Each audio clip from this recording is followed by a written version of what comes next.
Good morning, everybody, and this is your S&P 500 day trade setups for today. So yeah, we had a pretty big day, but that has turned out to be a pin bar, and I have a feeling we're going to have a little bit of a deeper pullback here, and we'll look for some structure now. Anyway, for those of you that have let us know where you're based in the world, thanks so much. It's really interesting to see where everybody's from, and if you haven't, by all means drop us a comment in the comments below. Let us know what country you're from. It's amazing to see the global audience and the rate at which subscribers are growing. I'm absolutely blown away with it. Anyway, let's have a look at what are the opportunities today. So by the looks of things, that gap has closed. We'll get down to that now. And what I'm looking for is my daily levels, and my daily levels, 34.78. Looks like we've blown through this level here. I just want to maximize that a bit. Okay, so there's our first level, which is 35.56. That we can pretty much take as gospel that is rejected, as is that previous high of 35.97 has also been rejected, and now we have this sell-off. I haven't had a look at the noise yet, so I have a feeling this is tech related, because the Nasdaq didn't really perform with the market yesterday. It was going backwards, so I have a feeling that's the situation at the moment. Anyway, let's just get down to levels we can trade, and that's a little bit too big for us. Okay, so let's just have a look at the logic here. We have a upward trend. Okay, we had big upward trend, and then we got this exhaustion bar creating a new all-time high. Okay, and then immediately we reversed off it. Now we have eroded most of yesterday's gains, and we're pretty much closing the gap at the moment, and I'm still looking for an area where we're going to find support, and this area further down does look pretty interesting, which would be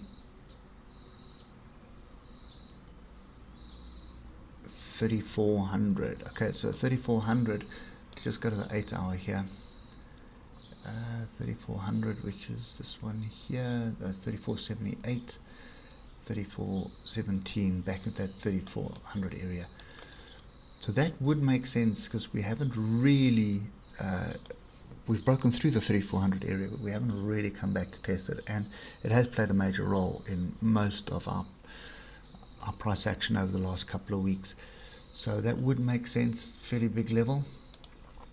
But what I'm looking for at the moment is to see what kind of structure we have. So technically we may be reversing the trend here on the hour. So this little pattern here, we'll have to see whether we get a rejection here again and then a move to the downside.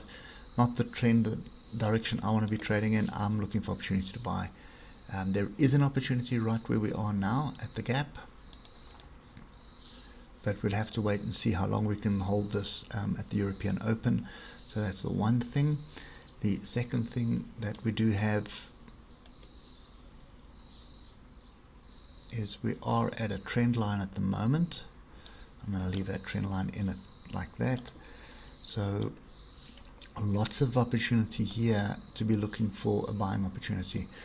So what I've been looking for European Open is to see if we can find some support here, 35.20, or alternatively at 34.78.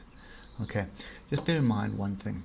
Yesterday we had a gap up, and then we had a 4% move to the upside.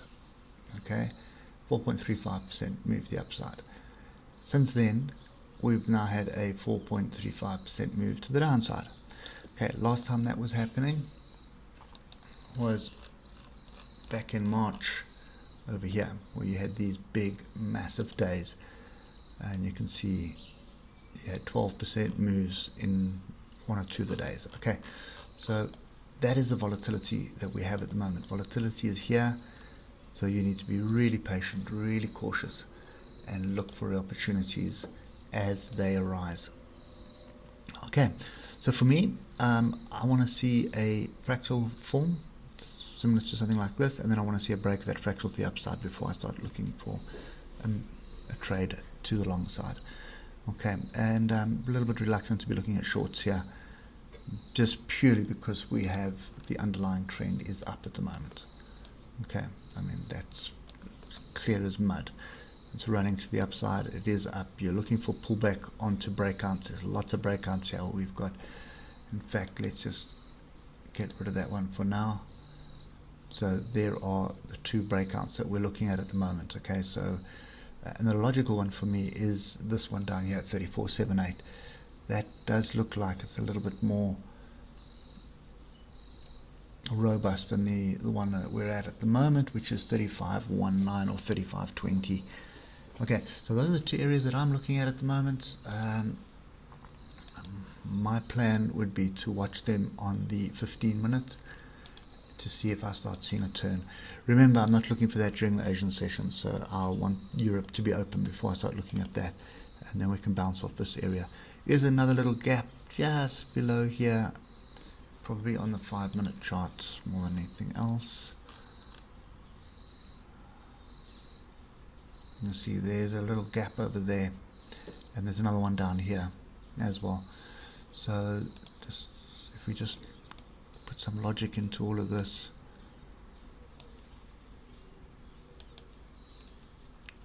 you'll see now there's a little bit of structure here as well. Okay, so your three levels here: 35.20, probably 3500, yeah, 3500, and then obviously 34.78 is the next level to the downside. So those are the ones that I'm watching at the moment. We're going to have to see what this is all about. And remember, you still got a lot of political noise, so you haven't got a winner on the political front. And then the second thing is the vaccine is obviously not that important at the moment. It's the fact that we've eroded all of those gains. And then the third thing is you've got a number of European leaders that are getting involved in this political storm as well, so not accepting the result as well. So I think we still got a couple of days of chaos, to be quite honest. And chaos is nice. Makes opportunity for us to make money, but it also builds opportunity for us to lose money. So be very careful. Okay, so for me, these are the three levels I'm watching, and ultimately 3,400. If we do get back down to 3,400, I would definitely be looking to buy down there. And I think that's the best advice I can give you right now is look at the higher time frames as well, look for the structure, and then wait for the pullbacks onto that structure. So you can see here is 3410, 3400 area. That would make a lot of sense for a pullback into that area, and then a bigger move up. Something like that. And then ultimately tackling, dare I say, 40,000 for Christmas. Anyway, that's my view at the moment. I hope it helps, but be careful here. Just wait for the structure to form before jumping in on this. And I think we're probably going to have a red day today, pull back into structure, and possibly another red day tomorrow until we come into some area of support. And what you also need to bear in mind, sorry I am rambling at the moment, but we are range bound. So a pullback into this area here, finds a moving average, tests a big level that we've been battling with, which was a previous all-time high right there. Okay, so it does test that level, and look at that, that is almost 50% of the range as well. So that's what I would expect. Okay, anyway guys, hope it helps, and we'll catch up with you tomorrow. Cheers for now.